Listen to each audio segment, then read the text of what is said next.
Marriage Story. Let's start with the title of the movie because honestly, it could have easily been called Divorce Story. Throughout the entire movie, what we actually watch is the story of a divorce between two people, but the choice of the title, Marriage Story, is extremely intentional and very intelligent. Instead of separating divorce and conflict from marriage as if they are something foreign and external, something that suddenly invades a relationship, the movie places divorce inside the story of marriage, and this is something we often fail to do in real life. When conflict appears, when a relationship enters a crisis, we tend to treat it as something black, something toxic, something that does not belong. We isolate it and then we panic. We react aggressively because we see it as a disaster, as proof that everything is ruined. But if we take the conflicts and place them back into the larger context of the relationship, something shifts. If we see them as parts of a whole, not as an alien invasion, our perspective changes completely. And this is exactly how Marriage Story asks us to look at Nicole and Charlie. They were two people who met years earlier. They were genuinely attracted to each other. They had real reasons to fall in love, to build a life together, to create things, to become parents. They tried, at least for a while, to be a good family. Then they ran into difficulties. Problems accumulated. What was once beautiful slowly turned dark. And yet by the end of the movie, even though Nicole and Charlie are no longer together, the story of their marriage continues to exist as something meaningful, something alive. Even the structure of the movie tells us this. The movie begins with an exercise given by the therapist. Each of them is asked to write down what they love about the other person, what made them fall in love in the first place. We hear those words, warm words, loving descriptions. Then the movie gradually becomes darker, messier, angrier. There are fights, emotional violence, there is legal warfare. And how does the movie end?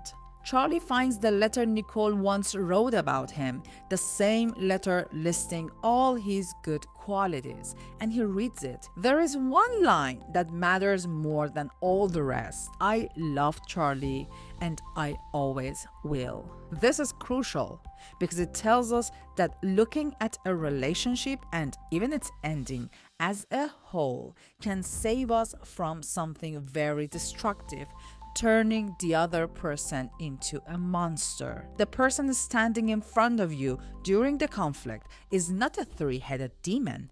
It is the same person you once loved, the same person you shared intimacy with, the same person with whom you experience meaningful moments. Seeing things this way doesn't erase pain, but it allows us to move through conflict with far more dignity, clarity, and humanity. Let's look more closely at the dynamic between Nicole and Charlie. But before we can do that, we need to understand something fundamental. What psychological patterns brought them together in the first place? There's a very important line Charlie says to Nicole during one of their fights. He tells her, "You used me so you could get out of LA." Nicole strongly objects to this. She insists that this was never her intention.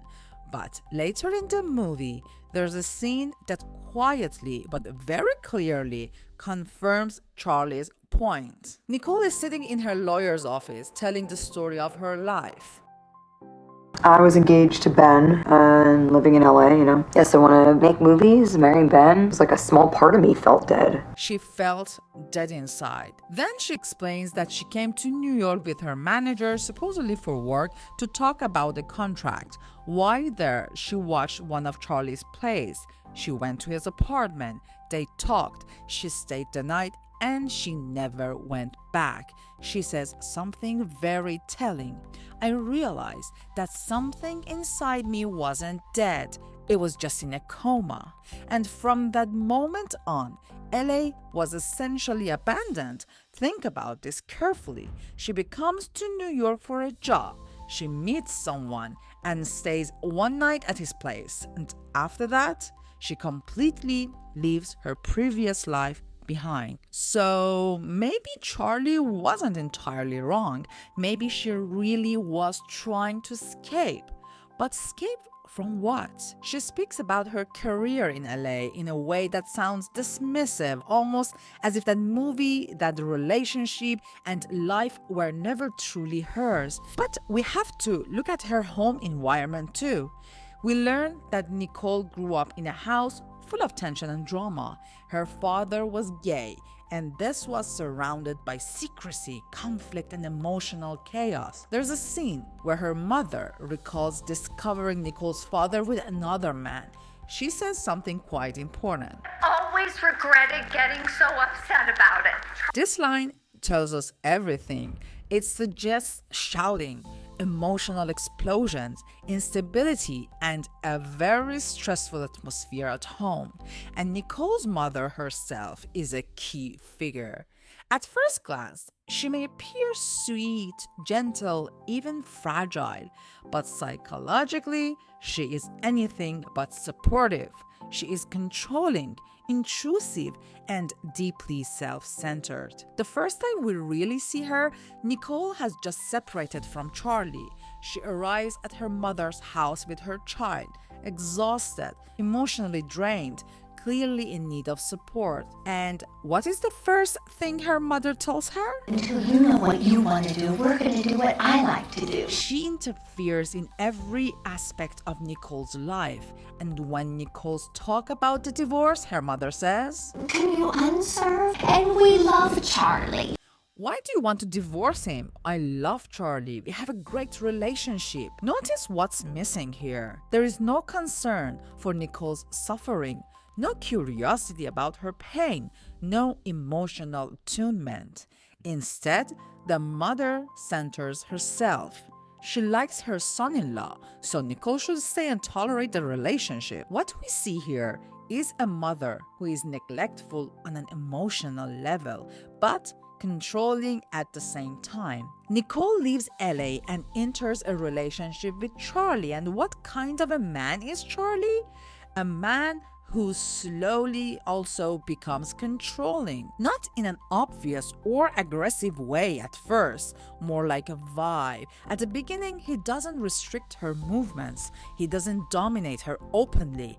But there is a quiet sense of direction, of authority, of knowing better. And this is precisely why, on an unconscious level, Charlie is attractive to Nicole.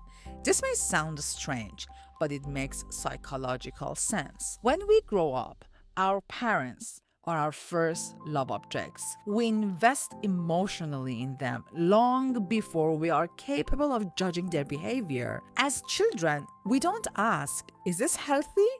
Is this good parenting? But we say, I love this person.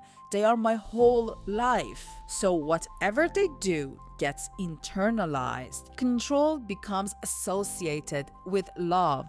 Intrusion becomes associated with care. Self-centeredness becomes associated with attachment. Later, as adults, we may consciously reject our parents. We might say, my mother was controlling. I don't want that in my life anymore. But unconscious patterns don't disappear so easily. So when Nicole meets Charlie, a man who carries traces of control mixed with intelligence, passion, and desire, those old patterns get activated. It feels familiar. It feels meaningful. It feels like love. Nicole herself says that these characteristics in Charlie were exciting and it worked for a while. But unconscious patterns always come with a cost, because the more they repeat, the more the old pain resurfaces. The same dynamic, just in a different form. Now, there's something very important we need to be careful about here. It would be easy to look at Nicole and say, oh, she was controlled, she was silenced, she was the victim. But the movie doesn't allow us to stay in that comfortable position because Nicole is not just a passive victim in this story. She participated in choosing this relationship, both consciously and unconsciously. Charlie actually says this to her very directly. But you and I both know you chose this life. You wanted it until you didn't. Nicole wanted this marriage. She was the one who pushed for it. She insisted on having a child. She insisted on holding the relationship together until she couldn't anymore. She was more emotionally attached, more invested, more willing to bend. At one point, Nicole says something extremely revealing. I think about being married to you and that woman is a stranger to me. Psychologically, divorce is not just an ending for Nicole. It's an attempt at separation, not just from Charlie, but from an old pattern.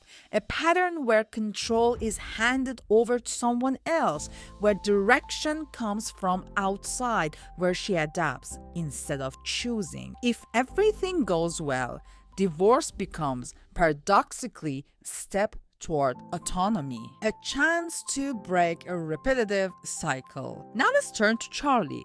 Who is Charlie psychologically? I think his most dominant trait is being deeply self-centered, not in a cartoonish way, not as a villain, but he has a very strong ego, a large internal sense of self, and his psychic energy is invested primarily in himself. This is something Nicole actually finds attractive about him at first. Remember what she wrote about him in that letter? She says that Charlie knows what he wants in life, while she doesn't. He has direction. He moves forward. He doesn't seem to care too much about what others think. And this is precisely what she feels she lacks. So unconsciously, she thinks, if I'm with him, maybe I'll learn this. Maybe some of it will rub off on me, but it doesn't work that way. Someone whose energy is deeply invested in themselves rarely moves toward you. They expect you to move toward them. And there's another layer here. This self-centeredness, while often unpleasant, also activates Nicole's unconscious patterns, because in her childhood, love, control, and self-centeredness existed together, especially through her mother. So again, everything clicks into place. Charlie fits Nicole, Nicole fits Charlie. They lock into each other psychologically. Now, what about Charlie's childhood? We don't get much direct information, but Nicole mentions something very telling. She says Charlie grew up in a house where alcohol and violence played a significant role. And notice what the movie shows us while this is being said. We see an image of a child, Henry, sitting under a table, playing alone with his toys. Place the narrative and the image side by side. A chaotic house, shouting, alcohol, emotional instability, and a child who copes by retreating inward. Charlie's coping mechanism seems clear. Instead of intervening, instead of calming his parents, instead of trying to fix the chaos, he focuses on himself, on his inner world, on his creativity, on his work. This becomes his survival strategy, and it works. It helps him build a career. It helps him succeed professionally. It helps him gain recognition. But it also has a cost. It makes intimacy difficult. It makes compromise painful. It makes shared decision making feel like a threat. So, if you want to say Charlie is an asshole who ruined Nicole's life, we're missing something important. Charlie didn't become this way out of cruelty. He learned this to survive. And understanding this doesn't excuse the damage he causes, but it does allow us to stop demonizing him. Could this have been prevented? Could the story have ended differently? The honest answer is yes, it could have, but only under one condition. they would have had to realize something much, much earlier. Most relationships follow a similar pattern. At the beginning, there's excitement, intensity, chemistry, everything feels alive. Then, slowly, that initial high fades.